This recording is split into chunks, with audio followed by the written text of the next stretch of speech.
Olá, eu venho trazer uma reflexão sobre uma frase que eu li esses dias numa rede social.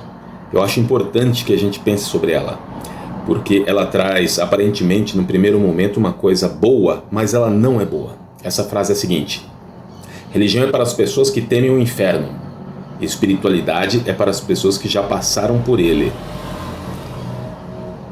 A ideia, qual é o problema dessa frase? O problema dessa frase, primeiro, é criar uma antítese entre religião e espiritualidade que não necessariamente existe, né?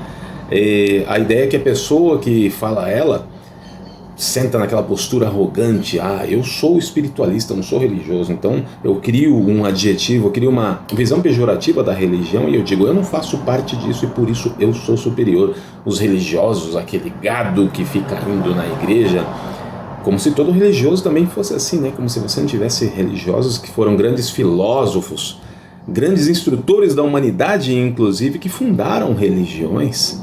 Mas não, a pessoa que se diz espiritualista nesse caso, ela só consegue ver o quê? O aspecto negativo. Eu só consigo ver o ruim das coisas, e aí eu me digo espiritualista. E como eu só vejo ruim entre os religiosos, eu não sou capaz de reconhecer o que foi produzido de bom, eu digo que eles são gado, que eles são inferiores, né? E eu sim sou um verdadeiro espiritualista. Como se entre espiritualistas que não se diziam religiosos não aconteceram grandes e terríveis coisas, né? Escândalos, corrupções. Por exemplo, o João de Deus, ele não se dizia religioso, ele não era de nenhuma religião, ele era um espiritualista. Ele se definia assim. Olha o que aconteceu. Tantos casos envolvidos em corrupção, em pedofilia, inclusive, né?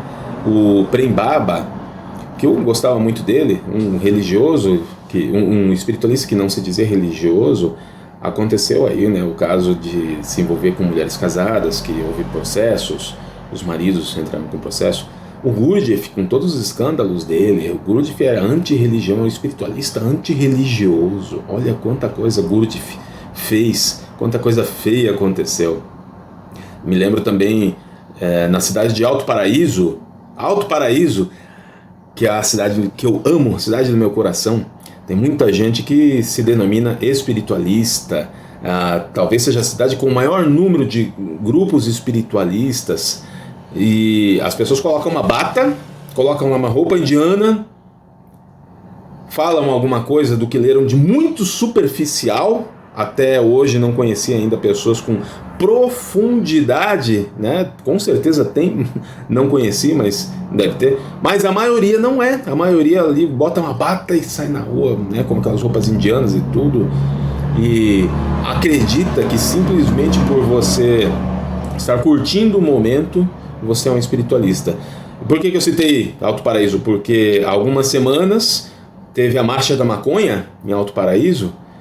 E eu vi algumas figuras importantes dentro do universo espiritualista de Alto Paraíso, pessoas que dão cursos, se colocam como grandes líderes espirituais, até gurus, né? Estavam lá na Marcha da Maconha, apoiando, e aí, sem entrar no mérito, não é necessário entrar no mérito, porque as pessoas que apoiam a liberação da maconha, eu não vou dizer se estão certas ou se estão erradas, mas houve um grande problema, que inclusive o Ministério Público foi acionado, né? O Conselho Tutelar foi acionado, colocaram crianças na frente. Isso aí tá, se você colocar Alto Paraíso, Marcha da Maconha, crianças, você vai ver na hora as matérias que reportam esse tipo de coisa, né? Do que aconteceu lá. Então são as pessoas que entendem que a religião tem regras desnecessárias, questões morais desnecessárias, mas nunca pararam para refletir sobre elas. E elas simplesmente querem o quê? Condenar, sem saber, sem entender. Na verdade, são pseudos espiritualistas, né? E outra coisa interessante, a religião é uma categoria, uma subcategoria da espiritualidade. Todo religioso é espiritualista. Nós temos duas categorias, materialismo e espiritualismo. Qualquer pessoa que acredita que, além das leis naturais conhecidas pelo materialismo, existem leis espirituais, existem questões maiores, ou que existe um criador, ou que existe uma dimensão espiritual, ou que existe a vida após a morte, tudo isso é espiritualista. Todo religioso é espiritualista, porque ele não é materialista, ele não acredita que somente o domínio da materialidade é aquele que predomina. Então, você já dizer assim, eu sou espiritualista e não sou religioso, ou como se espiritualidade e religião fossem antagônicas, é absurdo, inclusive conceitualmente, filosoficamente falando, né? Já é aí mais um erro. Todo mundo que crê numa dimensão espiritual é um espiritualista. Segundo ponto que eu quero chamar a atenção, terceiro na verdade aqui, é que as religiões são esteiras transportadoras de conhecimentos utilizados por grandes espiritualistas no mundo. Vários espiritualistas bebem na fonte das religiões, de uma ou de duas ou de três inclusive ao mesmo tempo, né? Eles pegam o que eles entendem que é o melhor, colocam de lado o que eles entendem que é apenas para um grupo de pessoas que professam aquela religião, mas os princípios que eles bebem são de uma, duas ou várias religiões. Praticamente não existe um espiritualista reconhecido como alguém que produz conteúdo de espiritualidade que não bebeu dos conteúdos, que não estudou das religiões. Então as religiões, elas têm vários níveis também. As religiões, elas têm o nível das pessoas que estão ali estudando o básico, né, a questão literal dos livros sagrados, mas também tem as pessoas que estão estudando dimensões mais profundas, dimensões místicas, às vezes até dimensões esotéricas de dentro das religiões. E as religiões são essas esteiras transportadoras. Por quê? Porque é graças a elas que vários livros, que vários conhecimentos importantes foram trazidos até nós. Nós só temos acesso a esses livros, a esse conhecimento, inclusive de tradições orais, por causa da existência das religiões, que servem então como esses grandes celeiros, de guardiãs, na verdade, da tradição, de uma filosofia perene. Elas estão dentro das religiões. Muitos desses livros, muitas dessas tradições teriam simplesmente acabado, não teriam chegado até nós se não fossem essas religiões fazerem esse papel importante de serem transportadoras desses conhecimentos do passado. A gente tem também as pessoas que pegaram partes místicas das religiões e fizeram um trabalho de integração. Por exemplo, muito famosa, mundialmente famosa, a Madame Blavatsky, Helena Petrovna Blavatsky, que autora da Teosofia, uma das criadoras da Teosofia, autora de A Doutrina Secreta e Sem Véu. A própria Blavatsky admite que o conteúdo fundamental daquelas revelações iniciáticas que foram depois utilizadas por ordens iniciáticas, colocadas em graus, escalonadas em graus ali de conhecimentos importantes, a própria Blavatsky admite que ela buscou isso das grandes religiões, incluindo as antigas religiões. Então, se os princípios fundamentais e mais importantes são os aglomerados, as estruturas que ela encontrou de semelhante nas religiões, como o espiritualista vai dizer que as religiões são inferiores ou não têm importância, ou que eles são superiores às religiões? Na verdade, você está bebendo de algo maior do que você, né? Nem que seja, não é pelo fato de você beber de mais de uma que torna aquilo inferior, porque isso também te tornaria então inferior, pior ainda, né? Ken Wilber, Sri Aurobindo, que são grandes integradores de conhecimento, vamos dizer assim, de várias religiões, do que tem de estruturalmente fundamental, né? Então, e também, como quarto ponto aí, eu vou colocar grandes místicos, grandes religiosos, além dos integradores, né, que de dentro de suas próprias religiões transcendem o espaço daquelas religiões. Exemplo, qual é a pessoa que vai buscar na Kabbalah judaica que não conhece o nome do Ari, o grande Isaac Luria? Cristãos bebem lá. Vi até pessoas que não são de nenhuma religião, caramba, se deparam com os ensinamentos de Isaac Luria e ficam fascinados, né? E é tão somente a parte profunda, mas o núcleo mais central do judaísmo, né? Que o Isaac Luria, o Baal Shem Tov e tantos outros cabalistas mostraram de um jeito que as pessoas que são de outras religiões ou que não são de religiões nenhuma bebem ali. Jesus, Buda, são pessoas também que fundaram religiões, estiveram ligados profundamente a religiões, especialmente Jesus, né? E essas pessoas fornecem elementos fundamentais. As religiões não necessariamente são os aspectos mais exteriores, não, muitas vezes as religiões pegam os aspectos mais importantes, porque são aspectos comportamentais, e a gente vai entender isso agora, que tem relação com o temor. Então, muitos auto-intitulados espiritualistas condenam, criticam o chamado temor a Deus, ou temor, né? Eles falam temor como se fosse uma coisa terrível. Temer o inferno, o inferno é uma noção ultrapassada, é uma noção antiquada. Que grande bobagem! Temer o inferno é uma questão de sabedoria. Você pode pensar, nossa, que bobagem ele está falando, né? Eu vou explicar. O inferno significa, primeiro, crer que há um Deus, né? Segundo, crer que Deus é justo.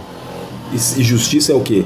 Dar a cada um segundo as suas obras. Então, se você crê num Deus, se você crê num autor do universo, e que esse autor do universo estabeleceu e mostrou, ele é a fonte primordial, a fonte fundamental do que é virtude e do que é defeito, do que é certo e do que é errado, se você acredita nisso, basta acreditar nisso, você já começa a entender o que é o temor do inferno. Porque o inferno não é necessariamente um lago de fogo e enxofre. O inferno é a separação que acontece entre você e esse senso de conexão com esse Criador que determina as coisas. Através dos seus atos, você se sente mais próximo ou mais separado. Quando você não tem mais nada disso, tem alguma coisa muito errada. Então, quando Deus dá a cada um segundo as suas obras, isso é muito simples e muito profundo ao mesmo tempo. Lembrando que quando a gente não sente conexão com Deus, uma das definições de inferno é quando não se percebe essa conexão com Deus, com o Criador do universo, esse vazio existencial. E isso também é uma forma de inferno em vida. Só que muitas pessoas não percebem isso. Por quê? Porque elas estão a todo tempo, a todo momento preenchendo os sentidos ali, se entorpecendo, seja de álcool, seja de outras drogas, seja de barulho, seja de músicas. Eu estou precisando o tempo todo estar ali mexendo, causando tumulto, causando barulho para minha mente, ocupando minha mente, seja também com outras coisas, né? Porque se eu tiver acesso àquele silêncio existencial, o que eu sinto não é bom. Essa também é uma das definições de inferno. E isso acontece por quê? Porque não temos nada, né? Não temos nada, não tem uma fonte de coisas que eu sei que é certo e que é errado. E isso é um grande... A pessoa se depara com esse vazio existencial terrível, né? Então, as três coisas. Há um Deus Criador, ele é justo e ele realiza a justiça, e existem atos bons e ruins. E aí olha que coisa interessante, eu trouxe aqui um livro que é o livro de Eclesiastes, comentado pelos grandes sábios e inclusive por aqueles que ouviram do próprio Salomão a interpretação dele de Eclesiastes, que depois constituiu parte do Talmud, né? E além disso também tem o que os sábios contextualizaram, mostraram que está dentro de todo o contexto que ele falou. Olha que interessante, capítulo 4. Eu retornei e contemplei todos os atos de opressão que são cometidos sob o sol, e eis que as lágrimas dos oprimidos, com ninguém para confortá-los, e seus opressores, tendo poder, com ninguém para confortá-los. Então as lágrimas dos oprimidos significa o quê? Significa todas as pessoas que passam por injustiça. E se não há um Deus para administrar essa justiça, se não há um senso de certo e de errado, também não tem um oprimido, né? Porque não tem um opressor, não tem quem faz as coisas erradas. Óbvio que existe, óbvio que tem. Aqui no capítulo 5, olha que coisa fantástica. Capítulo 5 de Eclesiastes, versículo 7. Quando você ver a opressão do pobre, dos desesperados, e a supressão da justiça e do direito no Estado, não fique desesperado com o fato, pois há um mais alto que a tudo observa, há um mais alto do que todos eles. Quando aqui fala que há um mais alto que todo observa, aqui no comentário, olha que interessante. Tenha fé, porque há um mais alto, que é Deus. Não se desespere pela impunidade e pelo fato de estarem livres da retribuição, né? Aqueles que sem escrúpulos controlam o poder e oprimem os desamparados. Saiba que Deus vê o que eles fazem e vingará as vítimas, fazendo justiça, quando o tempo adequado chegar. Isso é fantástico. Kohelet, Eclesiastes, o livro de Eclesiastes, aqui à luz da tradução direta do hebraico. Então, quando você vê a injustiça acontecendo, há um maior que está tudo observando e que realizará a justiça. Essa é uma promessa de Deus. O temor, quando critica ali o temor do religioso, o religioso bobinho teme o inferno, não. É porque eu sei que há uma justiça e eu quero agir do modo certo. Seja para evitar o inferno numa concepção de alguns, que é uma coisa terrível depois da morte, seja para evitar essa desconexão, esse senso de o vazio existencial, né, que se tem quando se desconecta com Deus. E isso é fazer o quê? Isso é fazer as coisas erradas. Isso acontece quando se faz as coisas erradas. Ou, como no meu caso, né, no caso do judaísmo, nós acreditamos no inferno, sim, um inferno psíquico, que quando você está, por exemplo, num sonho que você não está totalmente consciente, você está jogado no seu inconsciente e no seu subconsciente. E ali você vê quais são os produtos de você mesmo agindo. E isso pode ser infernal. O inferno é descrito no judaísmo como um estado mental após a morte, onde você não tem os luzeiros e você não tem senso do tempo passando, né? Isso pode dar quase uma sensação de eternidade, aonde depois a alma grita, clama a Deus: Senhor, agora eu entendi o que são aqueles comportamentos errados, aquelas visões erradas que eu tinha, por favor me dá uma nova chance para mim poder me redimir, porque agora eu quero fazer o certo. E aí Deus atende, né? Exceto a depender da visão, quando houve muita perversidade, mas quando não há perversidade, né? Então esse é um estado que a gente quer evitar, porque a gente já começa a perceber, todos aqueles que são atentos já começam a entender, perceber que o inferno está aqui dentro de nós. E o que vai acontecer depois quando a tua consciência não estiver mais ligada a todas essas possibilidades de você se distrair? Nossa, eu tô triste, não, eu vou fazer isso, vou fazer aquilo, vou viajar, eu vou fazer sexo, eu vou beber, eu vou usar droga. Quando não tiver mais nada disso, esse estado é o segundo, o inferno interior. É claro que qualquer pessoa que não seja tola teme ele, sim, porque é uma realidade. Então o inferno de não sentir a presença, a ideia do temor não é ficar atemorizado.